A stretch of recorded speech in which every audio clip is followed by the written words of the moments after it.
Welcome to Single Mom Survive and Thrive. Just me plus 3, and we're living our best life. Hello, everyone. I am back. Hope you are all well. Sorry it's been so long since my last episode. I literally have been so busy.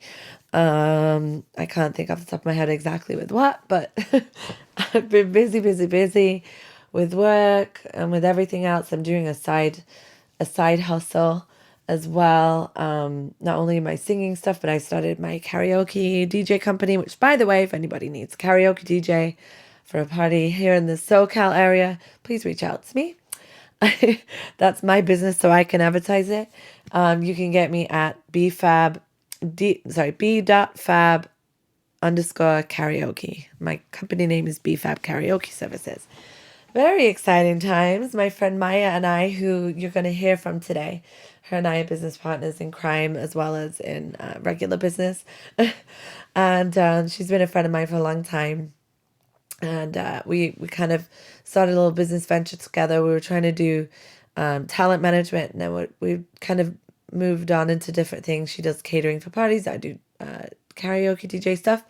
So we're kind of coming together and making this whole enterprise. So anyway, that side note aside, I've been busy doing that. I've been busy raising 3 kids.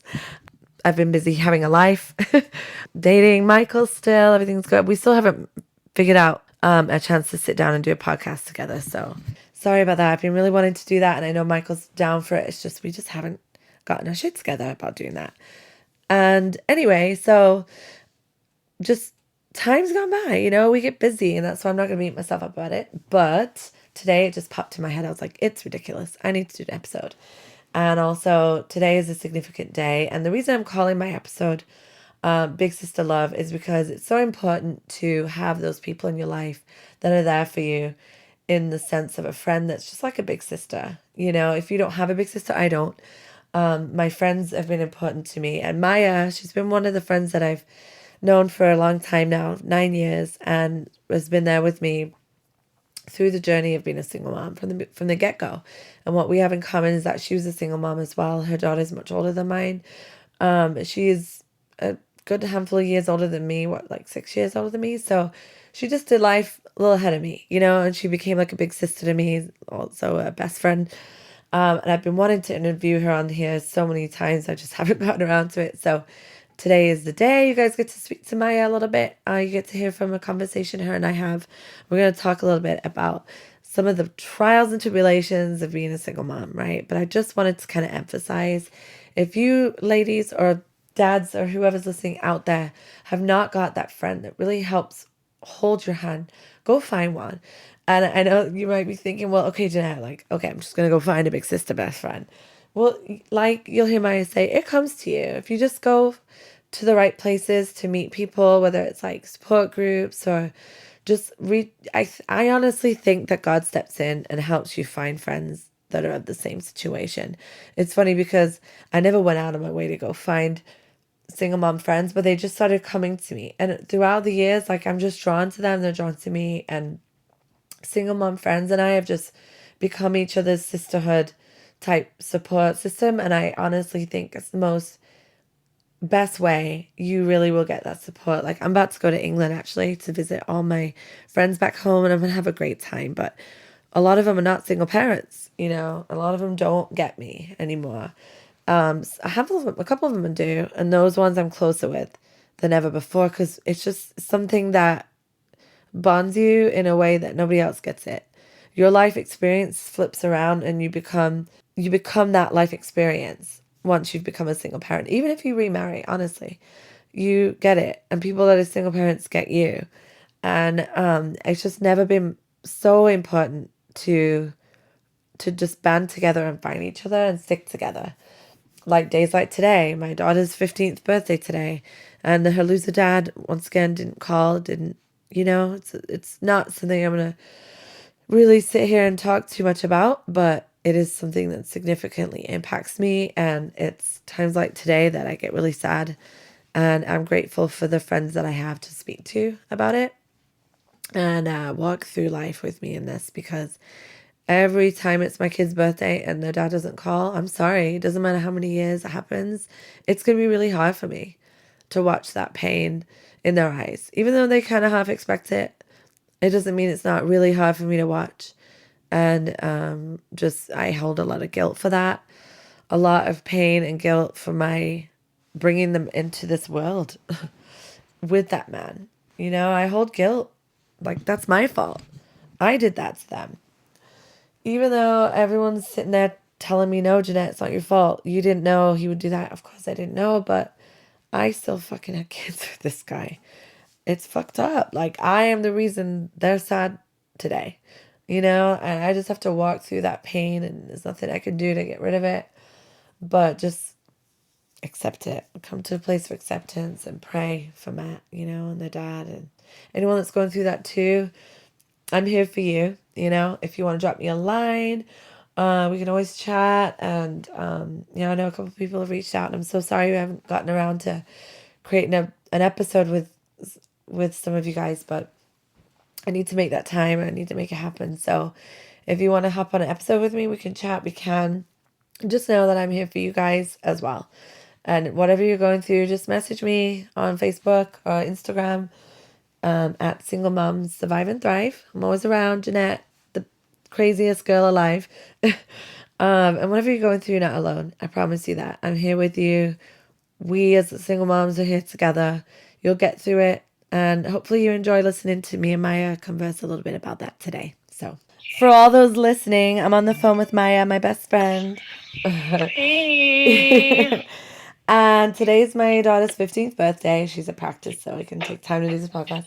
But one of the saddest things that, you know, that I have to deal with this crackhead ex-husband of mine is a distant dad. I mean, I've already done an episode on distant dads, to be honest, but I guess it might be just a good idea to talk about how important it is to have friends that have been there as well, right? Like, you've been there, right? You've been there. Oh, I can totally relate, unfortunately.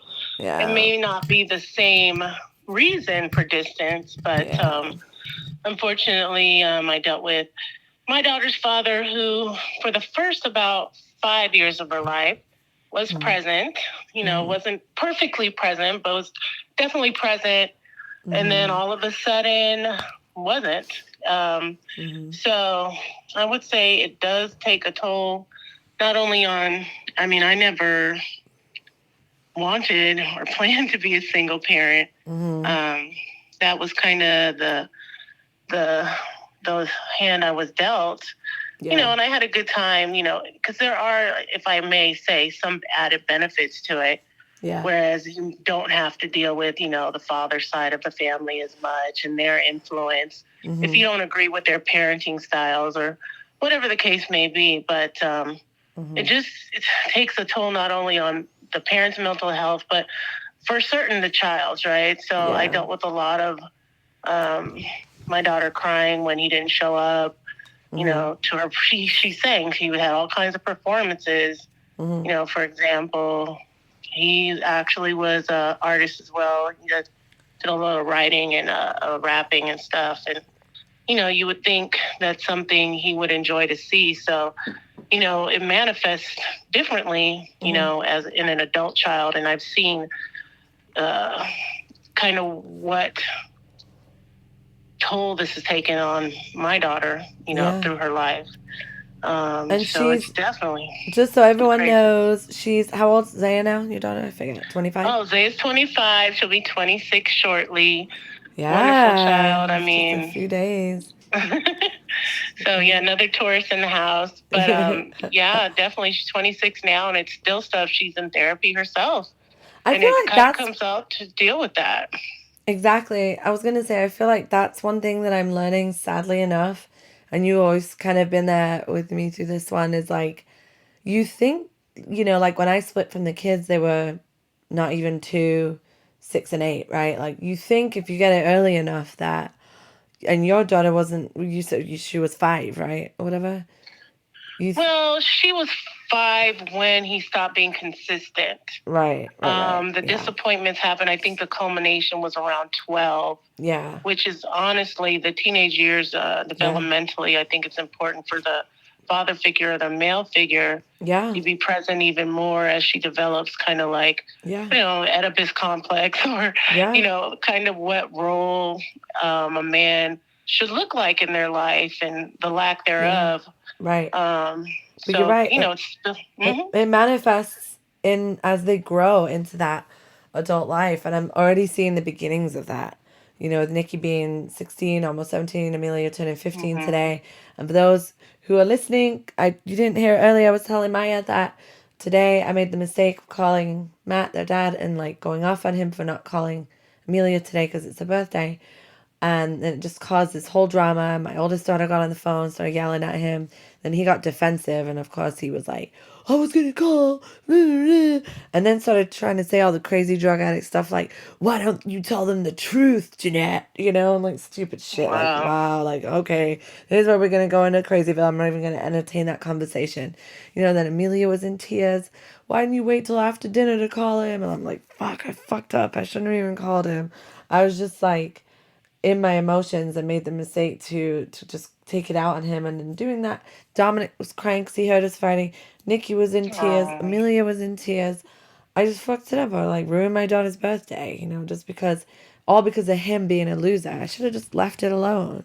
But anyway, my point is what I was making was, I just see this like big knot in my girl's stomach. Like they're very like used to him not being around anymore and stuff.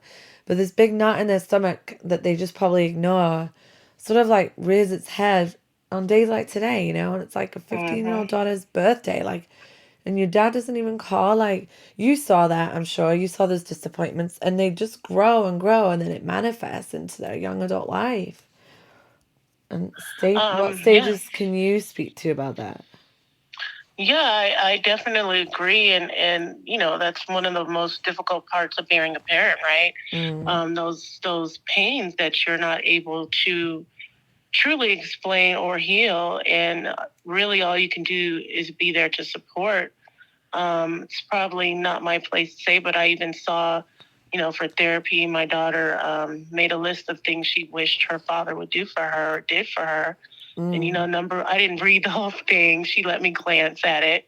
So it was consensual. But the first one was to be there to protect her. Yeah. Was number one on the list. And number three wish she would have came to see her perform even once. Yeah. And this was like, she did church, she did musical theater, she did like all kinds of like Pasadena Idol. She won first and second place. So it's a lot of milestones that sadly she didn't miss. And as a mother who wants to give her child everything, I even tried to get a substitute dad when that ended a bit poorly as well. So it just kind of shaped. She had some positive male influences, so I will go to say that. So at least there's that. But it's not fair, and it's difficult for them to have to navigate through that. And I think the best explanation that I could give her was like from TD Jakes, right? The 10-gallon people. I love to reference that because it's so true. It's like the capacity this person has, whether it's innate or something learned, or if they're not capable of being the type of parent that the kids deserve, and it sucks. So I'm always trying to explain. I said, see this cup, Saya? That's your dad. It doesn't mean he doesn't love you. It just means this is all he can hold and all he can feel for whatever his reason is. And, I think it's really a cap out, or I don't really think it's even a good excuse if they didn't have that in their life or they don't know better. But I mean, they just didn't, for whatever reason, didn't have the ability to dig any deeper than what they did.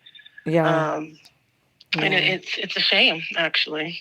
It's so a shame. Like, I was talking to Michael today, and he went through a similar thing in his life as a young person. Like, his dad, who he thought was his dad as a kid, like, him and his mom broke up, and so he was raised by his stepdad. Long story, turns out it was actually his real dad. But anyway, his dad, who he thought was his real dad, was disappeared in his life too, and came back around. And he was saying, like, his mom used to tell him, like, you just have to accept it. This man's not going to be the dad that you want him to be. And I'm like, I can't get my head around accepting that. Like, that's why I every now, I tried so hard to keep away from him. I blocked him a long time ago. I haven't talked to Matt in a long time. But just every now and then I lose my fucking temper and I think, I don't want to accept this. Like, there's no possible way in life that a man couldn't just call his daughter on her birthday. Like, what kind of evil soul is inside of his body right now? Like, and then to have the gall to flip it on me, like, that's when you know he's really sick. Like, when he's angry and spitting out like things like, the real truth, like, he's the devil's inside his body right now, and he's probably using drugs. And I just, oh, that's what Michael was saying. He's like, when a man's that old, like, all right, he's 39, he just turned 39, and he's not going to change. Like, he's gone that far in his thoughts process and actions. There's no way he's going to change anymore. And it's like, it's true. I feel like Matt's lost the ability to change, and I just still can't accept that that's who he's become. It's really hard, to like, for me, I accept it because I just walked away as an ex-husband, but for my kids to accept that that's their dad, I know Zaya probably was battled with this her whole life. It's like, they just can't, like, I used to listen to Dr. Laura too, and she would say that when people would call in, she'd be like, you have to tear up that parent card for them. They're never going to be that parent that you want them to be. And it's like, it's too hard. I mean, and if you think about it too, there is some loss in the absentee parent themselves. So whatever story they have to tell themselves, right, to deal with the fact that they are inside, they have to feel bad. You know what I mean? Right. If they are attached to them as well. Like, say his father tells her how much he loves her all the time, but then he'll call and say some off the wall verbally abusive stuff. Yeah. Which is absolutely disgusting. But that whatever's in them, that you might say whatever spirit, the devil, whatever spirit that's driving the bad behaviors or the inability to connect on the level they should and want to do. I mean, and I'm not saying feel sorry for them, but I do actually. I will say that I feel sorry for them because they're the ones missing out on this connection. Totally. And the joy of the child is like, it's terrible. It is, man. And I have to say how important it's been. Like, it's been really good for me to have you there pretty much by my side from the beginning, huh? Like, this 9-year journey that it's been when we met. You saw me ending that relationship. Oh my gosh. That was the most incredulous thing. In the Denny's restaurant. In the Denny's restaurant. I was like, well, this girl is Oh my God. I'm going to have to tell the story. So me and Maya, we met each other at work, and it was like right at a time when I was separating from Matt and the kids. And I was like I knew he'd been using drugs and stuff, but like, you kind of need that. It's almost like when you want to, I listen to crime podcasts all the time. They're like, we know he's guilty, but we just need that right evidence to prove it. It was almost like I needed that like in your face evidence. So I had suspected he'd been lying to me about all this weird shit. Remember? And then I had got the phone bill, and I was like, see all these, and then I printed it. Or I had it with me when we had lunch. And I was like, see all this phone numbers? And then I was like, let me call one of these numbers right now while you're with me. And I called this phone number, and this chick answered. And I was like, who's this? And she was like, Jolene. And I was like, oh, and I remember that name because it was one of his exes or whatever. And that was it. I know how funny that's the story. Please don't take him just because you can. Oh my God. Hilarious. And it turns out she was like nothing, but that was some chick he'd been calling, and I went off on him. Remember? That was like me tonight, by the way. I was going off, calling him all names under the sun. You evil piece of shit. Like, I was just, that woman came out of me again tonight, but you saw that when I ended it with Matt. It was funny. And then from that point on, it was just the beginning of the end. Absolutely. And what a journey it's been. My gosh. But I have to say to everyone listening, Maya was like an instant friend to me just because we got along so well, but also she was a single mom. She had a child that she'd been just a single mom for a lot longer than me, and she just kind of like helped, like as a big sister type, like a mentor, if you will, alongside me with all that. And like really, like when I had no idea how to do that shit, remember, I was just like, no, and you were like, it's okay, just know it's like this and you'll be okay. Like, thank God for you, because you really helped me in a lot of that, especially the early days. I know. And so that's why I like this podcast. I always think, I I know people listen to it and they've reached out. A few people have said that it's sort of helped them. Just hearing me talk, and it's like, I hope this podcast sometimes does the same kind of concept that you've done to me, and that's a different thing. But anyone that goes through it ahead of you gets to really help you, like, in strength wise. Absolutely, and I think it's just a testament to doing things because they need to be done, and just will, and being led by love, and knowing that you have to be enough, you have to make a way, and you will, and there's help everywhere if you choose to accept it, and kind of more lean on the positive places, rather than, sometimes you have to let it loose. I recommend to do it in privacy. But well, you know what, though? Sometimes it's good. I will say, I know I'm going back and forth, but I think it's healthy for the kids sometimes to see you upset as well. You know what I mean? Mm-hmm. Just to know they're not alone in it and show how to express it. Yeah. May help as well. I know. I feel the same. I've never held back my emotions. Well, no, that's not true. I sometimes hold them back. But my kids, there's been a lot of times where they've seen me cry and upset and mad and go off at Matt, like tonight. And Nikki felt like she wanted to jump in. I felt kind of proud that she felt as empowered as she has to jump in and talk to him, because she hasn't talked to him in over a year. And she wanted to tell him a piece of her mind too. She wanted to say, why didn't you call Amelia? And she had a hard time once he started saying stuff. She had a hard time. She felt really emotional. She could barely say a whole lot. But I think it was empowering that she got a chance to say something to him. Like, fuck you. Just like my mom's giving it to you, I want to say something too. And I'm kind of glad. I'm like, you know what? We're standing together in it. And I'm not encouraging her to do that. He might think that I am. But I know this. Mm-hmm. She felt confident enough to give her peace of mind, because I was doing it. She wanted to stand with me like I've been standing with her, Right. And it's been empowering, and like I don't want to say bonded in that, but like help, strengthened each other. Like it hasn't turned into this, I hate you because what my dad, like it's the honesty throughout all of it and transparency that I've had has helped our relationship through it, I think. I agree. Yeah, it's really there's always something empowering and beautiful and devastation, right? Yeah, because you find what kind of comes out of it. Yeah, it's true. And back to the get let loose point, I will actually want to add to that also, if it wasn't for Maya, Fun Jeanette would not have been born. Right? No, Fun Jeanette was revived. I didn't birth. Yes, that's true. But revived. Right, but my Fun Jeanette alias of like, Fun Jeanette is here.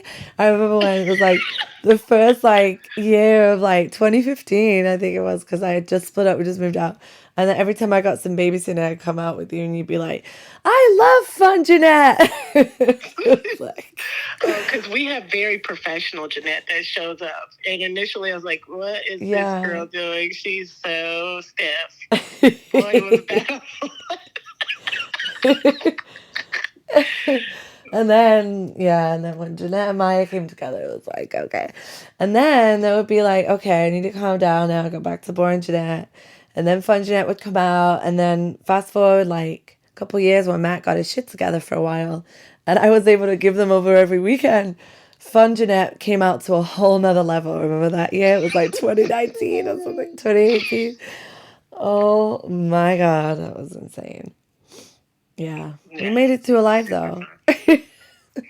Absolutely. You should have be multifaceted, right? We always talk about that. Work hard, play hard. It's attractive to me. It's it's important to be able to walk in different lanes in your life and do so successfly. Yeah. And I think what I'm learning now is even though it's been 9 years of single mom life, I've said this before in many episodes, each season just gets more and more unique and challenging in its own ways. It doesn't end. If it was just single life, it'd be different. If I had no kids, it'd be like, oh, I'm divorced now. I'd probably be having one of those divorce parties that people have, and and then moving on. But when single parent life, it doesn't end. The challenges that come with that broken family that you've basically provided for them always produces its own set of challenges, you know? But overall, though, your daughter's turned out quite well. She's doing well nowadays. I love her. She's great. She is great. Definitely. I mean, overall, yeah. I mean, like, there could be, yeah, I mean, everyone's given a challenge. You know, married, single, divorced, widows, all have their own set of problems. And it, like I said, it's just kind of what you do with what you have and keeping a positive mindset about it. Yeah. I mean, everybody gets down. I even was started doing morning meditations every morning just to keep my mood and my mind up. Because I function, who doesn't, right? I function better in happiness, right? I function better in joy. Yeah. So you got to keep it going however you can. Yeah, right. And you had a good support system too. I was thinking about that today or the other day. Yeah. I was like, the nice thing is you have two sisters that came to your aid when Zaya was little, right? And your mom and your dad, and you were lucky to have like a great she did have a great family life, even though her dad was a loser. She still had a great family support, you know. Absolutely, and I'm forever grateful. And we have a good time. We all were together yesterday, actually. Yeah, having a fantastic brunch. So, cool. And family, it doesn't. The family unit, it takes a village, right? A family unit doesn't have to be who biologically was there, and now more than ever, it's highlighted in the media and everything else. Your support system can look differently.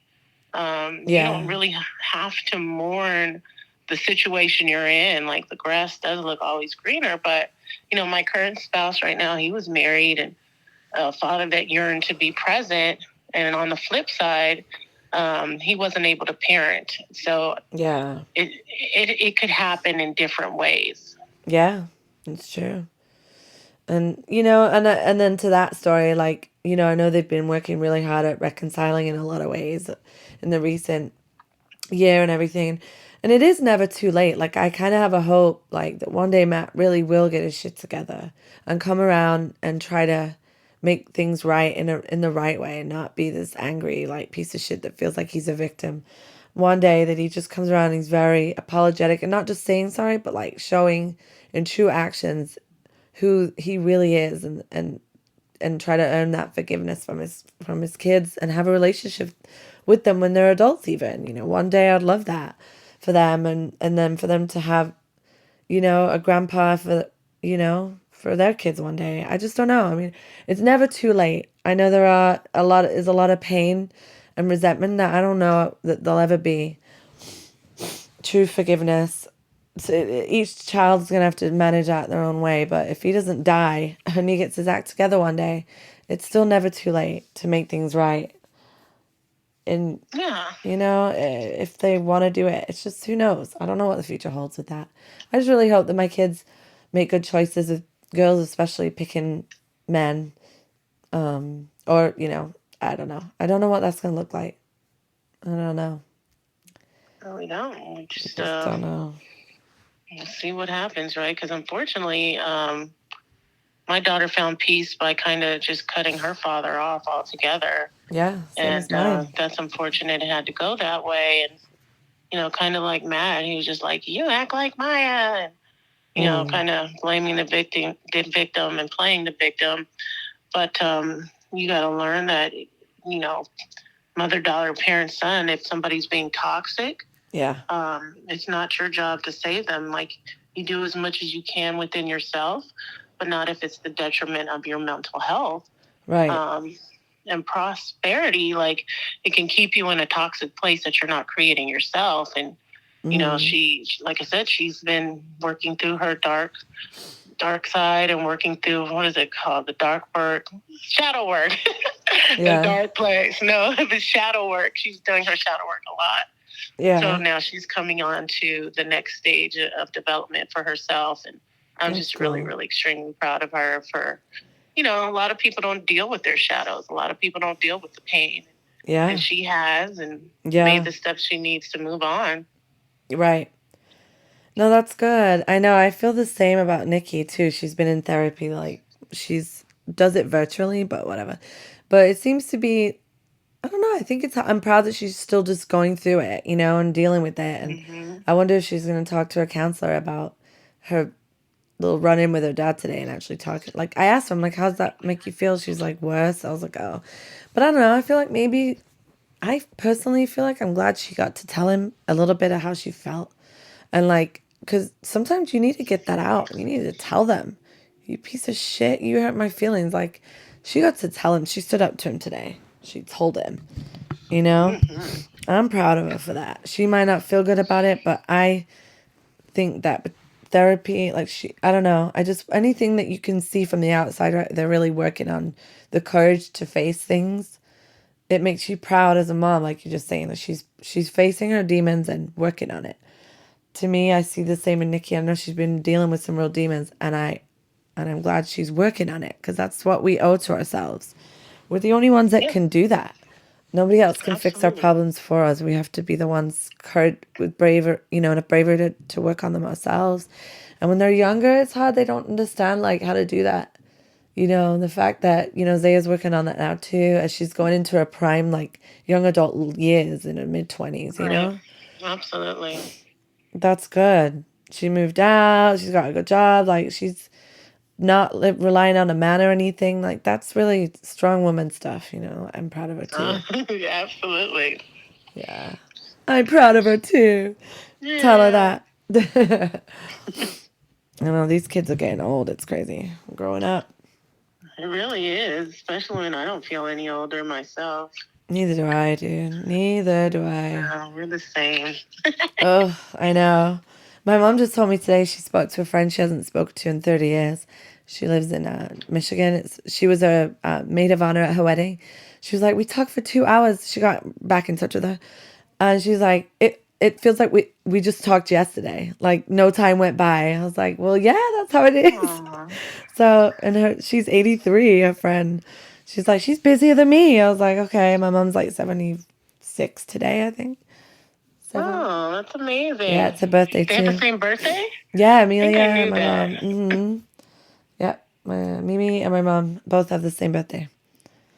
Oh, that's phenomenal. Yeah, Nikki and her grandma had the same birthday, and me and my grandma had the same birthday.